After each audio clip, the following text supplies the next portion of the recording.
Hello everyone, herkese salam. Bugün sizlerle birlikte de pronoun əvəzlikləşəcəyik. İngilis dilində əvəzliklərin iki halı olur. Adlı halı və obyekt halı. Adlı halının adı subject, obyekt halının isə object pronounsdur. Şəxs əvəzliklər personal pronouns, adlı halı subject pronouns I, you, he, she, it və you, they. Ama object pronouns ise me, you, he, her, it, us, you, them.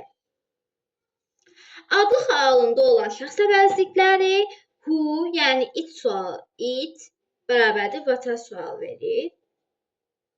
Cümlədə yalnız mübtəda olur. Özündən sonra bir başa xəbər gəlir.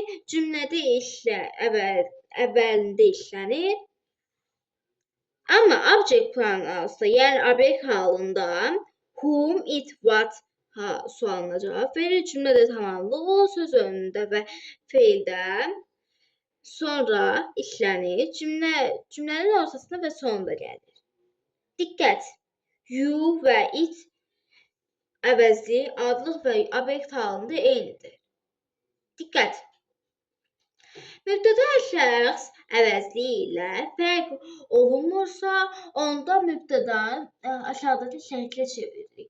Qadın halında she, kişi halında he. Cansızda, heyvanda, ölkədə it, bütün cəm isimlərdə isə they. And bağlayıcı ilə bağlanan mübtəda they əvəzliyi ilə əvəz olunur. And bağlayıcısı ilə bağlanan mübtədanın biri I və olarsa V əvəzliyi ilə əvəz olunur. And bağlayıcısı ilə bağlayan mübtədada biri you olursa you əvəzliyi olur. You yəni